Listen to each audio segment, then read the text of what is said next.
I'd like to welcome you all to First Parish Bedford, a Unitarian Universalist congregation where we come together every week as a people with diverse beliefs and a shared commitment to bring more peace, more love, more justice, and more joy into our world. Whoever you are, whomever you love, whether you worship one God, many gods, or no God, you are always welcome here. I want to say a special welcome to all of our visitors this morning, in person and on Zoom. We're glad you're with us today. Here in the sanctuary, you're invited to fill out a blue connection card, which you can find at the end of the pews. You could give that card to any one of the ushers during collection, and we will add you to our mailing list.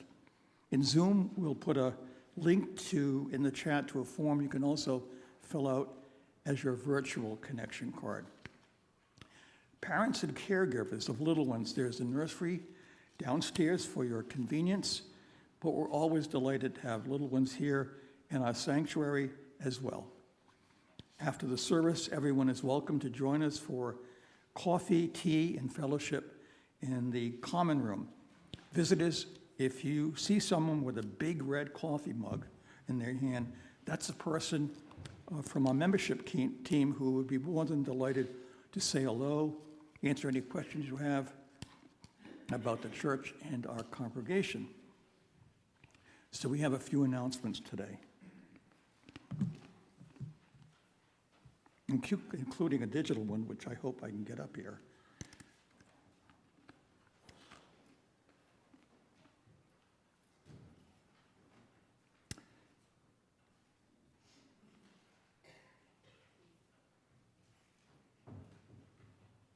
I'm going to do this one first because I'll lose it again.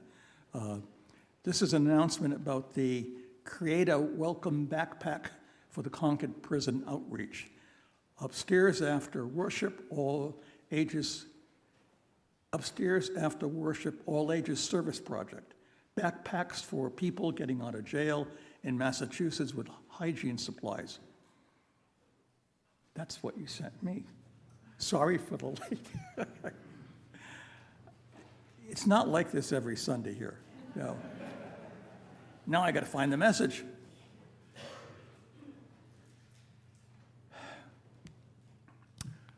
So upstairs after the service is part of the service program for our youth. Upstairs after the service for a service program for our youth. They'll be doing a backpack for prison outreach, and please join the group upstairs after the service.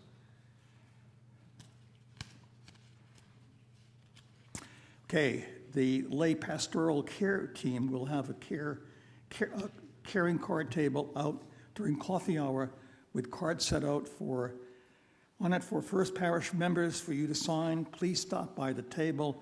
It's a lovely way to let someone in the community know we're thinking about them. The plant fair will also have a table out at coffee hour. The plant fair is celebrating its 70th anniversary. Yeah, 70th anniversary. We are all getting very old, aren't we? And want to make it a very special plant fair. Come visit the table to pick up seeds and certainly to sign up to help at the plant fair. You can give us your ideas for our 70th. We'll also have a small collection, get this now, of swag. So you got to get there early to get your swag. Finally, the annual Talents and Treasures auction is Saturday, March 28th. Put that on your calendar, March 28th. The catalog for the auction is open, and we need your donations to make this event a big success. Popular auction items, for example, include dinners and parties, guided walking tours, fun class lessons, and much more. So please visit the Talent and Treasures website and submit your auction donation soon. And you can certainly access the website on the main page of our website at uubedford.org. And that is it for the announcements.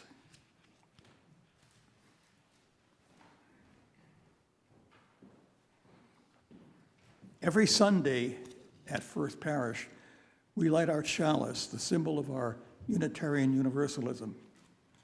Our chalice lighting words today are from Lisa Garcia Simpson.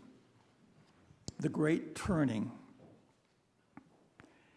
In these wild, historic, and uncertain times, we gather to remember who we are, who we belong to, and what we are called to do. As we light this chalice, we kindle the spirit of the Great Turning, the movement for justice alive in this nation, and I will also say in this congregation today. May we feel it in our bones, and in the stillness of this hour, may we sense it calling our name.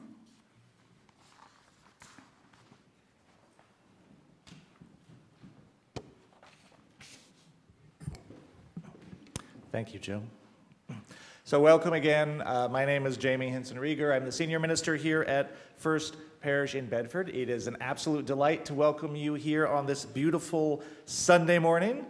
Today, March 1st, is the first day of meteorological spring.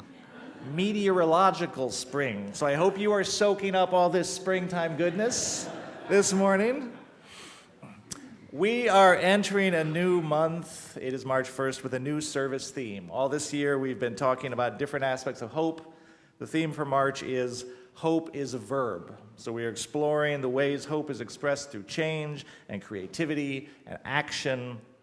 Today our sermon is actually going to explore some ideas from a school of thought called process theology, which imagines the divine as a kind of creative possibility that is calling to us, and through our actions we can co-create a more hopeful future in partnership with the divine, however we understand that word.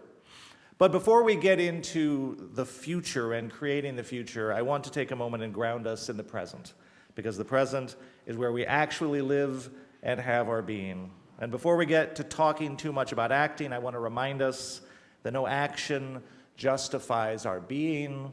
We have inherent worth and dignity that says that we are enough and we are worthy of love just as we are. We need no justification for the gift of the universe or the gift of our presence in it. And so our opening words today is the famous poem by Mary Oliver called Wild Geese. You do not have to be good. You do not have to walk on your knees for 100 miles through the desert repenting. You only have to let the soft animal of your body love what it loves. Tell me about despair, yours, I will tell you mine. Meanwhile, the world goes on. Meanwhile, the sun and the clear pebbles of the rain are moving across the landscapes, over the prairies and the deep trees, the mountains and the rivers. Meanwhile, the wild geese high in the clean blue air are heading home again. Whoever you are, no matter how lonely, the world offers itself to your imagination, calls to you like the wild geese, harsh and exciting, announcing over and over your place in the family of things. Our meditation hymn our opening hymn this morning is number 1000 in your teal hymnal. Morning has come. Please rise in body or spirit. Number 1000.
Please remain standing for a unison affirmation, which we share together every Sunday. The words are in your bulletin and on the screen. Love is the spirit of this church, and service is its law. This is our great covenant, to dwell together in peace, to seek the truth in love, and to help one another. El amor es el servicio de esta iglesia, y el servicio es su ley. Este es nuestro gran pacto, vivir juntos en paz, buscar la verdad en espíritu de amor, y ayudarnos los unos a los otros. Please be seated.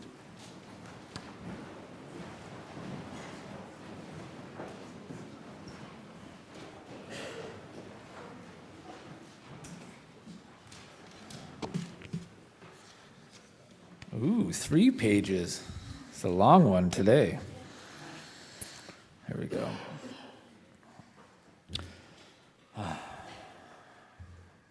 Once upon a very ordinary Tuesday, the universe was still being made.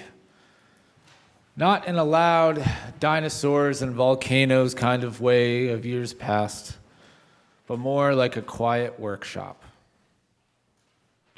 The stars were mostly in place, the oceans were doing their thing, and humans were arguing about important topics like sports, Ariana Grande, and sending emails. But underneath all of it, reality was still soft. It was forming. That's when hope showed up. Hope wasn't shiny, it wasn't sparkly or loud. Hope simply carried a small toolbox. Inside were simple things: a breath, a breath, an idea, a second chance, a steady heartbeat. Hope walked through the unfinished universe, gently pressing on moments to see if they were still soft. They're always soft. So in one corner of the world, 2 people were in an argument. Their words were sharp enough to cut paper. The air crackled. But hope, it didn't shout to get their attention. It didn't tackle anyone. Hope simply set a small tool on the table between the two, a single deep breath. One of them noticed it, just a tiny inhale, just enough space to remember that there was more than one way forward. And in that moment, the universe took shape. Hope picked up the toolbox and kept walking. In another place, an artist just finished a vase when it slipped and shattered on the floor. Heat rushed to their face, hands curled up into fists, but hope knelt beside them in the broken pieces and whispered, "Maybe this is an opportunity. Maybe it's not finished just yet."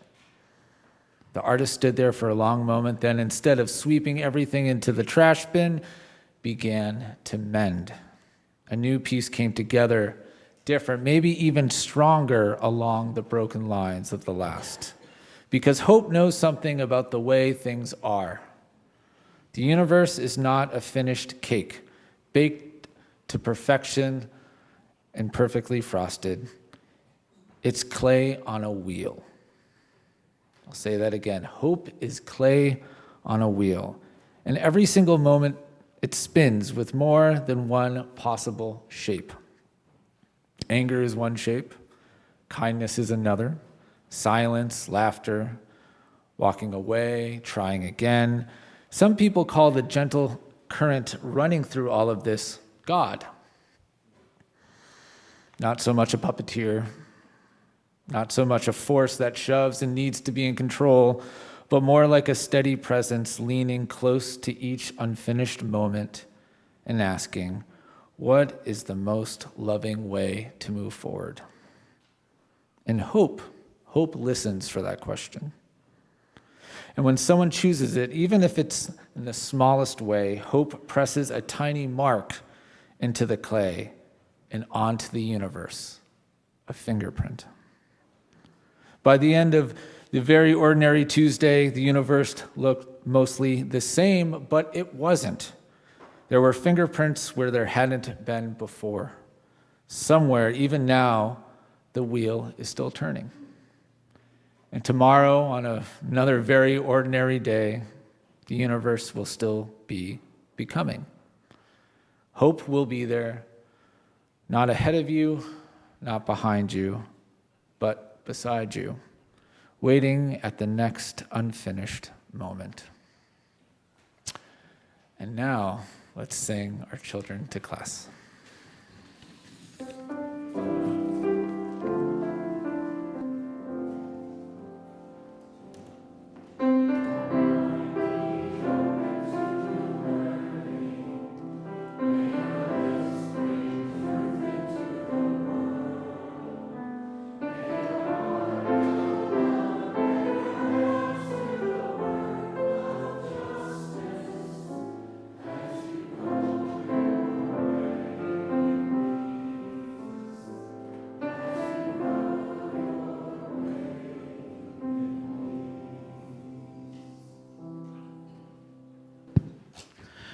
Good morning. I'm Liz Connors, a member of the lay pastoral care team, and this is the time in our service when you're invited to share joy or concern with us. You can light a candle in person, or I will be at the candle stand at the end of this service if you'd like to light a candle in private. And we'll also go on Zoom for those of us who are watching on Zoom. Okay, this last candle is for the joys, concerns, and sorrows that we are holding in our hearts.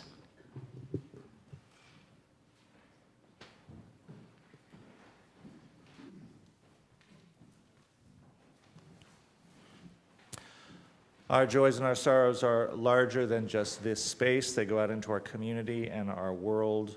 I know we all have our thoughts and our hearts on what is going on in the Middle East yesterday and today, and the people of Iran and the people in that region. I wanted to offer a moment of silence and then a prayer for peace from the Buddhist tradition. So won't you please join me in a moment of silence?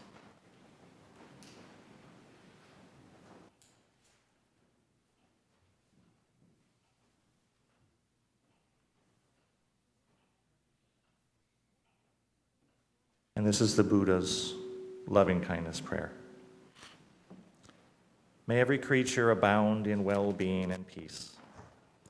May every living being, weak or strong, the long and the small, the short and the medium-sized, the mean and the great, may every living being, seen or unseen, those dwelling far off, those living nearby, those already born, those waiting to be born, may all attain inward peace.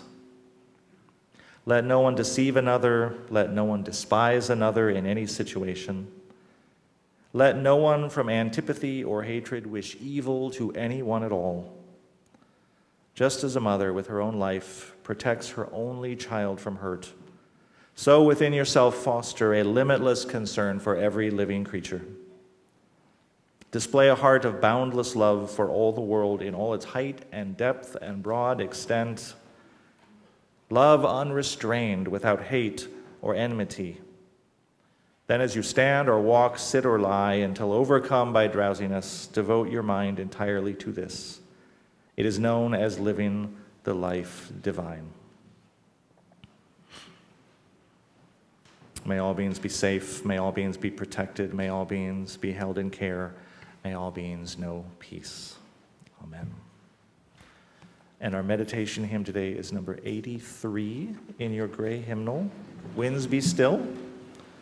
It will also be on the screen. Please rise in body or spirit.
There is an Element of Love by Stephen Levine.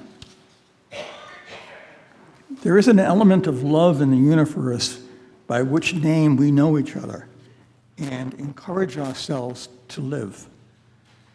There is a silver river which connects everything, from which some part of us never leaves. There is a mercy making its way up through the ocean of the earth to the shores of our feet. There is a diamond glint, a seed of longing in ourselves that recognizes the potential absence of gravity in another. There is a part of us that says it's never too late to be reborn on the in-breath each morning, the sheer generosity of being loved through loving.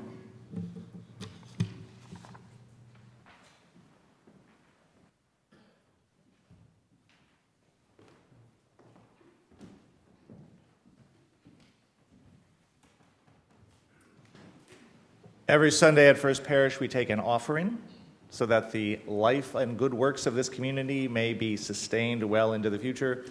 In a moment, ushers are going to come around and take the collection as Steve graces us with some beautiful music. We ask that you please give generously as you are able.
Thank you, Steve.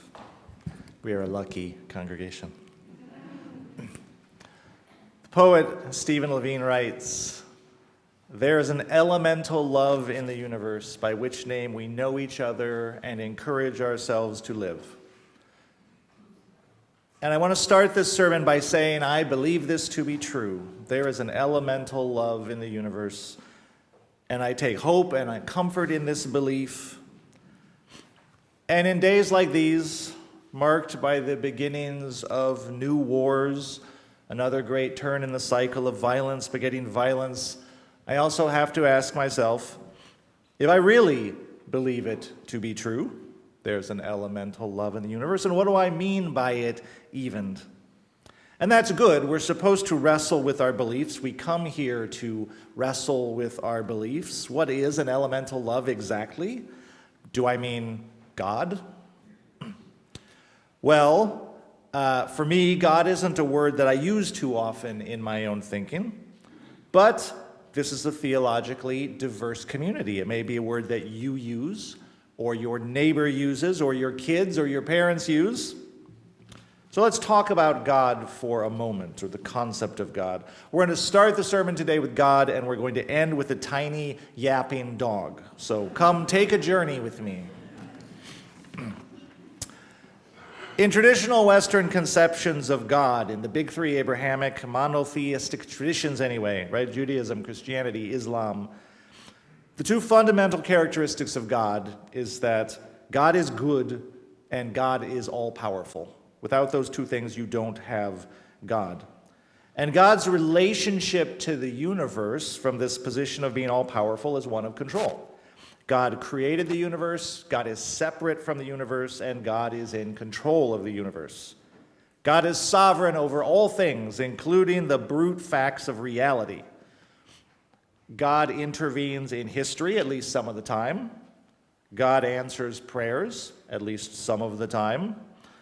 Some people believe that this God has a plan for each one of us, for our individual destinies, or an ultimate plan for the end of history. But be that as it may, God is in charge. God can work miracles, personal miracles in our lives, historical miracles out in the world. God's will be done.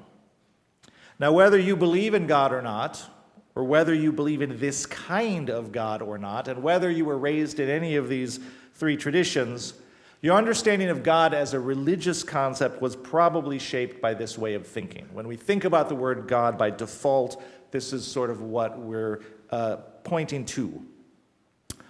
But if God is all-powerful and God is all good, if those are the two defining attributes of God, then God has some explaining to do, right?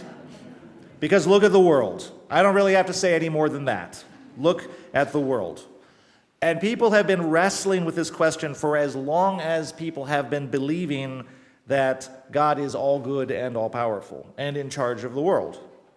The whole book of Job in the Hebrew Bible is this character of Job in his very human suffering saying to God, exactly, you've got some explaining to do. And in the book of Job, God answers back, and God's answer is, who are you to question me? Or perhaps more charitably, God answers, I would explain it to you, but you couldn't possibly understand. Either way, that response was considered unsatisfactory, did not settle the matter for humanity. So process theology is a different way of thinking about God. It emerged as a significant school of religious thought in the 20th century, starting with the writings of Alfred North Whitehead and elaborated by many, many, many others. And it attempts to resolve this problem by keeping the essential goodness of God or the divine or whatever we want to call that, but it lets go of the idea that God or the divine is all-powerful with respect to the universe. You may have heard the expression, facts are stubborn things. Well, in process theology, facts are stubborn things even to God. Or put in a different way, if God has sovereignty, if God has creative power, so does the existing universe. Process theology takes seriously what Unitarian Universalists call the inherent worth and dignity of reality, of things as they are. That which is has its own integrity and its own inertia, and also it has its own freedom.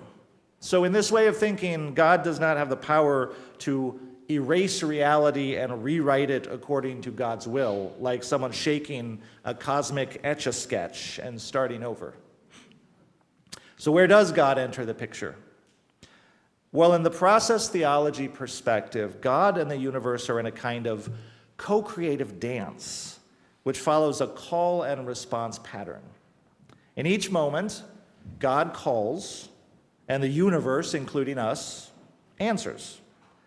God's call is not a commandment, it is not an edict, it is not control, it is an offering of creative possibility. God's call is like an invitation to something new that we are free to accept or not. And what is distinctive about the divine call is that the change it offers is always the path that opens up more hope, more love, more compassion, more well-being in this future that we are creating together. Because God, or the divine or immanent love, elemental love, however you name it, is benevolent. Process theology says there is something good at work in the world in every moment. And that something good is powerful, even if the old habits of the world are also powerful. So our worship theme for the month, I mentioned, hope is a verb. Hope comes out of change, out of action, out of creativity. And that is what got me thinking about process theology to begin with, to sort of kick off this month. Because process theology emphasizes the verbiness of things, the verbiness of reality. It says everything is moving, everything is changing, everything is becoming something else all the time. Change and transformation is the fundamental nature of reality. And this way of thinking is usually congenial to Unitarian Universalists because we like systems that leave room for change and creativity and evolution. We don't like closed things. We like possibility. And in process theology, God is not so much a being as a becoming, a verbiness within things, a process of creative transformation that drives the unfolding reality of the universe. The divine opens up new spaces of possibility and invites us to enter into them.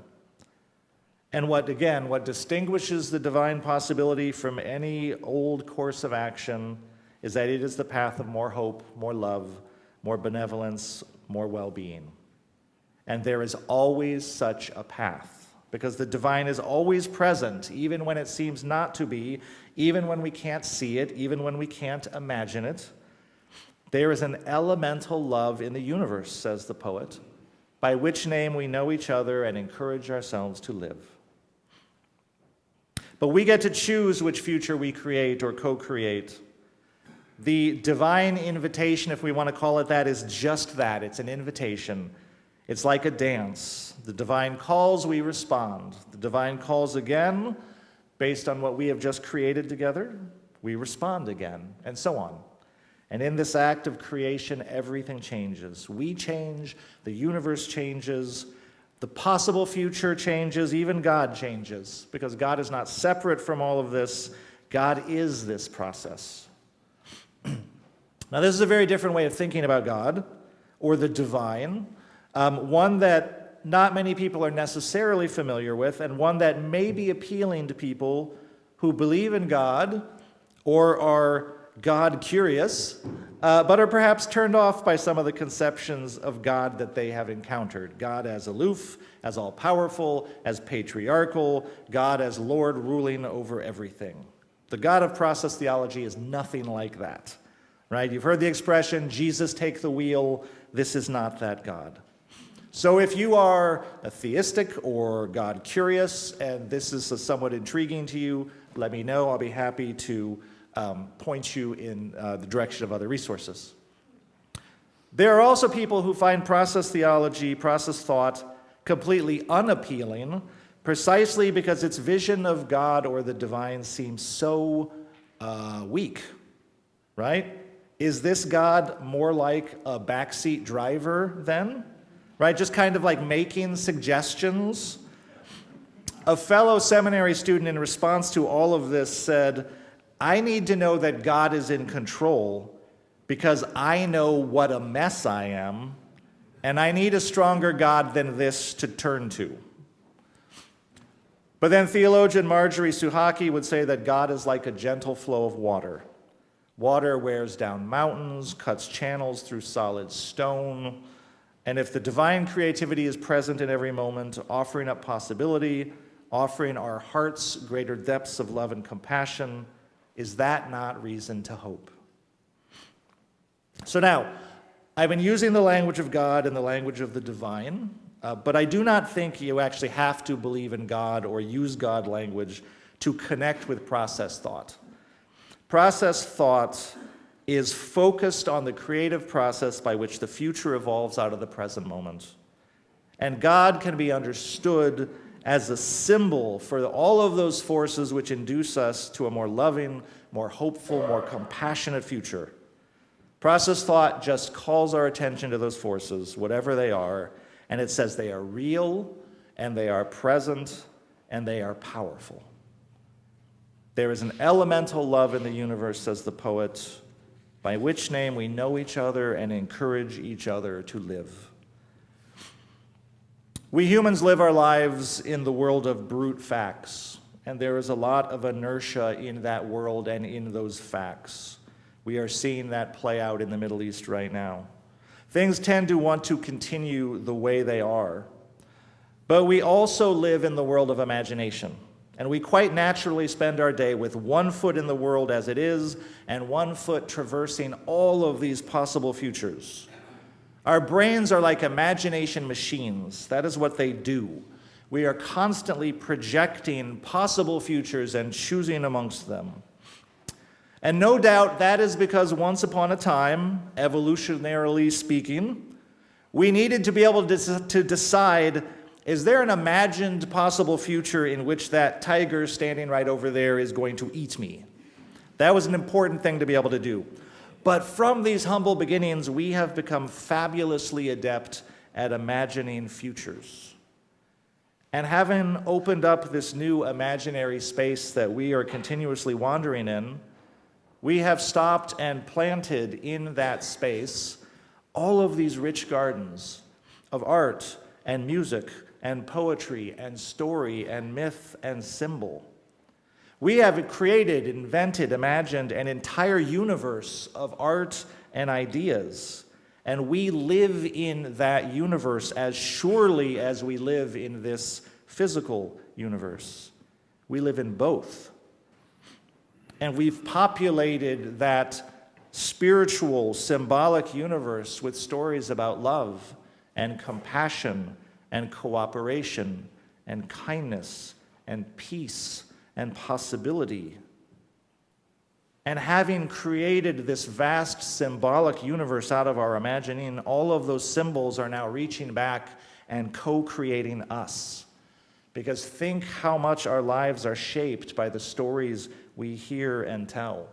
And think how much our souls are shaped by all of the time spent wandering in these gardens populated by visions of beauty and possibility and goodness. You might think, when you think of an elemental love, of the so-called better angels of our nature. Because if it is true that humans experience fear and selfishness, it is also true, as Reverend Annie reminded us a few Sundays ago, that we are hardwired for love and connection and care and cooperation. However that came to be, by whatever miracle of evolution, we are hardwired for care and connection, and that is an elemental love in the universe. You might think of the still small voice of conscience that speaks to us in quiet moments, calling us back to our best self, sometimes calling us to some new path, sometimes calling us back from some precipice.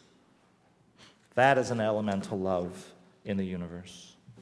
And the more we cultivate that elemental love in our culture, in our relationships, in our habits of the heart, and in that spiritual realm of our shared imagination, the more that love is cultivating us. It is a co-creation. We are co-creating a vision of the good. That vision of the good is then simultaneously co-creating us through an invitation to live into that vision, to create a better future. And what does this look like? Well, oftentimes it looks like some very small thing, right? It looks like not much. As Nate presented so brilliantly in his story today, sometimes the window into the better future, the pathway that is opening up to us, is as simple as a breath, an invitation to breathe, and then a choice to take that breath.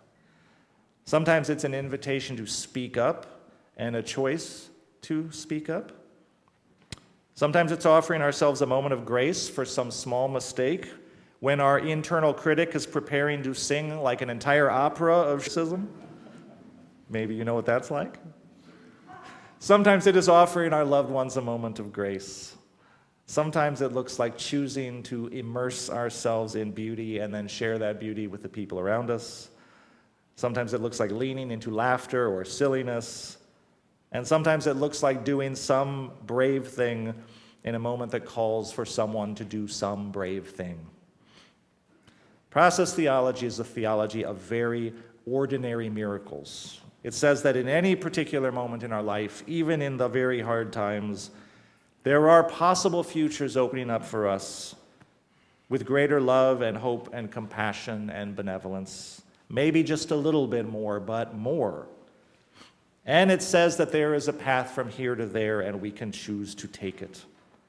So in very ordinary language, it says that love is always present to us. Hope is always present to us, not as feelings, but as small possibilities, as commonplace actions for us to take as ordinary miracles. And I believe it is a good spiritual practice to try to live in a way that is attentive to these opportunities, so we can keep that question in our back pocket. What is the most loving path forward in this moment? And we can take that question out when we need it. What is the most loving path forward? Trusting in our own traditions, we can ask, what do my UU values call me to do in this moment? But what about those moments when the answer to those questions is not obvious or not available? What about when we're not hearing the call of that better future? What if we can't see where and how the space of possibility is opening up for us? What do we do in those moments, which can be hard moments in our lives? Well, this brings me to Jelly Bean.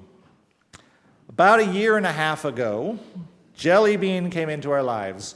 Jelly Bean is a 10-pound miniature Dachshund who absolutely over the moon adores our daughter Jordan, likes my wife Suzanne well enough, and grudgingly tolerates me.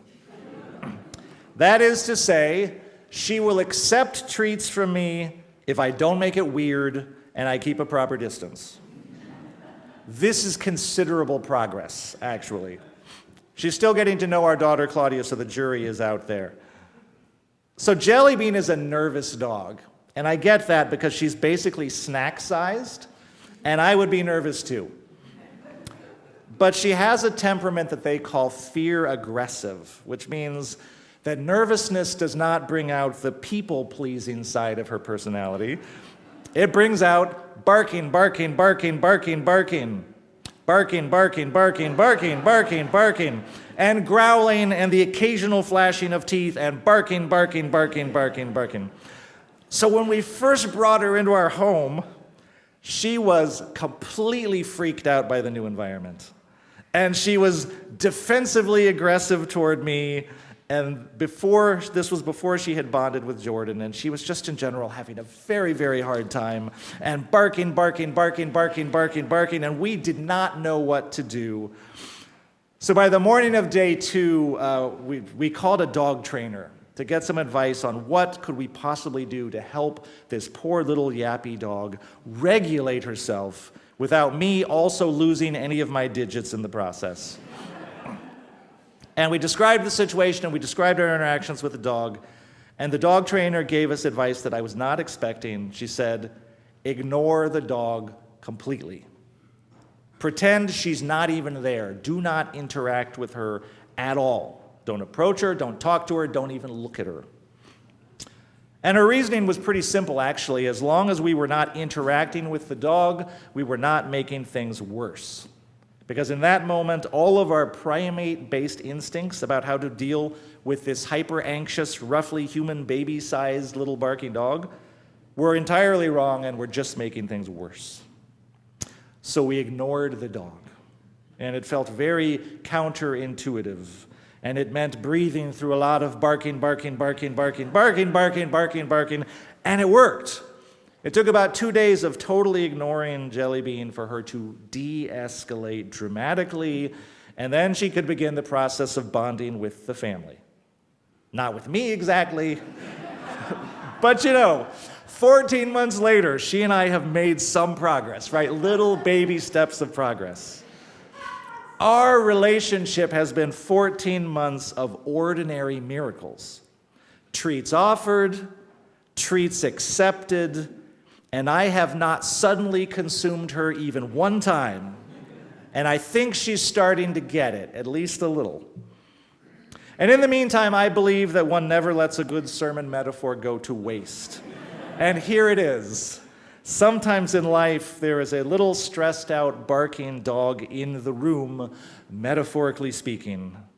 That dog is anxiety, and I'm not talking about clinical anxiety, but regular situational anxiety, the kind that arises in difficult situations, in stressful situations, in situations where we feel threatened, in potentially any situation where there is change or uncertainty. Maybe that's our anxiety, maybe that's someone else's anxiety. When anxiety is present in a space that we also inhabit, our first instinct is usually to fix it, because anxiety is contagious.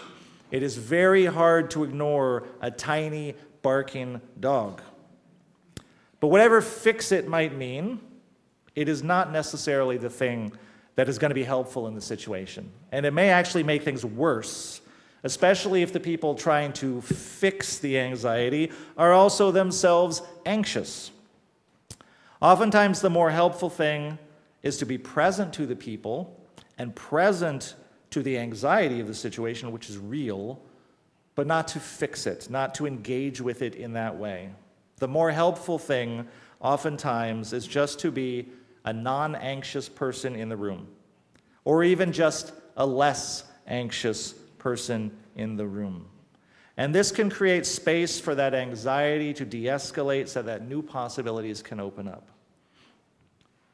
So sometimes, honestly, while we are waiting for that new way to open up, some path of hope or possibility, compassion or benevolence, that better possible future that we can't quite see yet, the best thing we can do is not make things worse in the meantime. Not everything needs an immediate response, and not everything needs to be fixed by us. So this is just a reminder in this very verby sermon about hope and action that if hope is a verb, then breathe is also a verb. And so is wait. And so is abide. Sometimes the most powerful way we can create hope together is just be together. Not reacting to each other, not fixing each other, but just being with each other. In difficult moments, it is okay to abide, trusting that love is present and that there is a creativity at work in the world by whatever name we choose to call it, that there is an elemental love in the universe holding us. Sometimes, oftentimes, we must be content with small miracles. We must be content to move the universe along in some small way to some more hopeful path, knowing that there is no cosmic etch-a-sketch, knowing that we are always starting from some messy, imperfect place, but also knowing that we are not alone and that other people are co-creating that loving future with us. And in the meantime, we trust that love is at work in the world. We trust that that elemental love is holding us, holding our neighbors, holding even the little barking dogs of our discontent, and inviting us into a more whole, more healed, more hopeful future that we will co-create together. It's like a call and response, an invitation. Shall we dance? Our closing hymn today is number 10, Immortal Love in Your Gray Hymnal. Please rise in body or spirit.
Our closing words are by Rumi, translated by Coleman Barks.